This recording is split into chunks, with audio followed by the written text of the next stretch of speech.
여러분들 안녕하세요. 역사쌤 진쌤입니다. 간만에 답사 영상을 찍게 됐어요. 코로나 덕분에 정말 간만에 와서 찍네요. 그리고 작년에도 저 가정사가 있었기 때문에 외출이 쉽지 않았습니다. 허락을 받아서 부여까지 왔습니다. 부여까지 왔는데 이곳을 그냥 지나칠 수가 없죠. 앞에 보이시죠? 앞에 보시면 석탑이 하나 있어요. 자, 이 석탑은 아마 교과서에서도 많이 보실 거예요. 이 석탑은 부여니까 부여가 붙겠죠? 그리고 절의 이름은 정림사인데 터가 남아있다고 해서 정림사지라고 해요. 자, 그리고 여러분들 보시기에 몇 층까지 있는지 한번 세보시겠어요? 네, 정답은 10손가락 안에 있어요. 아, 맞죠? 5층입니다. 자, 층을 어떻게 된다고 말씀드린 적이 있었나요? 층은 보실 때 밑에 있는 기둥 부분은 기단이라 그래서 층으로 치지 않습니다. 자, 그래서 층은 간단히 말해서 지붕을 세시면 돼요. 세볼까요? 하나, 둘, 셋, 넷, 다섯. 자, 그러면 5층이겠죠. 자, 탑이 어떤 재질로 만들어졌을까요? 재료가 뭘까요? 자, 멀리 있으니까 모르겠어요? 지능? 아니죠. 나무? 아니죠. 탑이에요. 시멘트 누구야? 콘크리트 아니야? 돌입니다. 자, 그래서 부여, 정림사지, 5층 석탑이라고 합니다.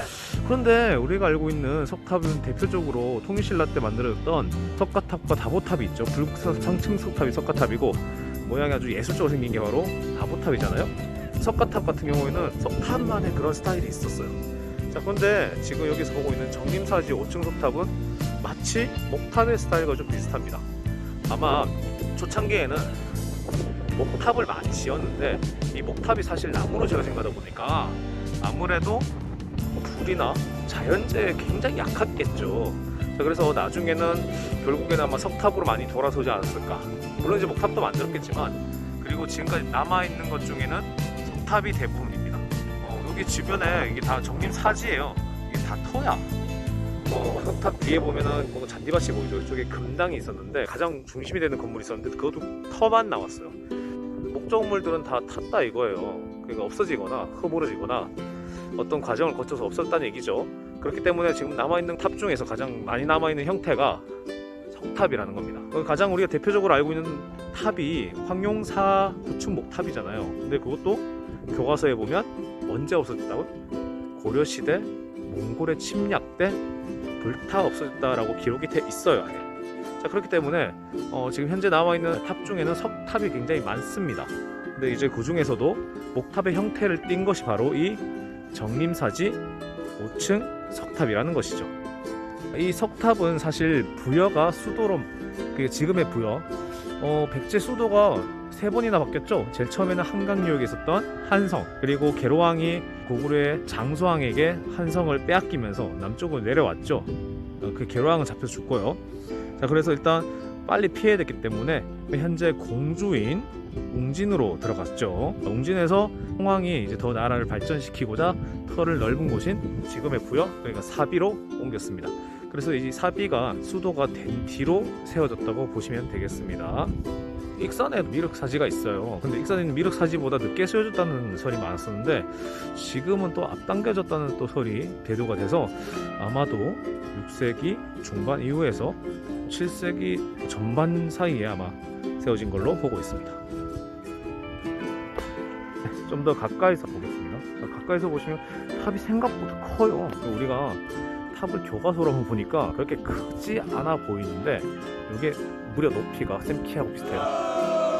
8.33m, 성인 남자의 5배 가까이 되죠. 굉장히 큰 탑입니다. 우리가 알고 있는 탑들은 대부분 커요. 생각보다 그냥 사진으로 봐서 별로 안 커 보이는데 굉장히 큽니다. 통일신라 때 초기에 만들어졌던 가문사지 석탑도 보면 쌤이 옛날에 답사를 간 적이 있었는데 여름방학 때 많이 갔었는데 너무 더웠어. 근데 그 뒤에 그늘에 숨을 수 있을 정도로 매우 컸습니다. 그리고 이 탑이 제대로 연구되기 전에는 의자왕 때 백제가 멸망을 하죠. 나당연합군에 의해서 멸망을 하고 당시 당나라의 사령관이었던 포정방이 뒤에다 글귀를 하나 써놔요. 뭐라고 써놓냐면 그 당시 백제를 당나라가 멸망시켰잖아요. 근데 자기 당나라 입장에서 말하면 정벌을 했다 이거, 평정했다 이거. 자, 그래서 뒤에다가 뭘 새겨놨냐면 대당 향백제국 이렇게 돼 있어서 그냥 정림사지 5층 석탑이라고 부르지 않고, 그런데 나중에 연구 결과 그렇지 않다는 것이 밝혀졌습니다. 자, 어쨌든 정림사지 5층 석탑은 백제 후기의 불교 문화를 아주 제대로 보여주고 있고요. 부여라고 했잖아요. 이 부여 시내 안에 있습니다. 우리가 보통 알고 있는 절들은 거의 다, 우리가 알고 있는 절들은 산에 많이 가 있습니다.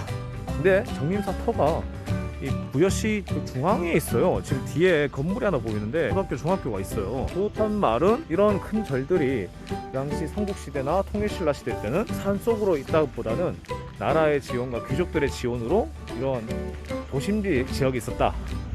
사회적으로, 국가적으로 우대를 받았다라고도 볼 수가 있다, 이 말입니다. 그래서 백제의 불교 문화가 굉장히 융성했다는 것도 알 수 있고요.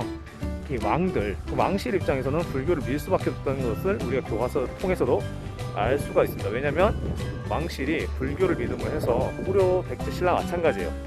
특히 왕실 입장에서 피지배층이나 귀족들의 사상을 통합하려고 했던, 그리고 왕실 중심으로 모으려고 했던 왕권 강화와 관련이 되어 있기 때문에 국가에서 밀어줄 수밖에 없죠. 귀족들도 마찬가지입니다. 귀족들 역시 이런 절을 짓는데 많은 투자를 했어요. 시주라고 하죠. 그래서 극락 왕생을 기원하고 자기의 공덕을 빌었던 흔적도 볼 수 있습니다. 그러면 이번 영상은 여기서 마치도록 하겠습니다. 여러분들 다음에 봐요. 네, 여러분, 부여 국립박물관에서 있는데요.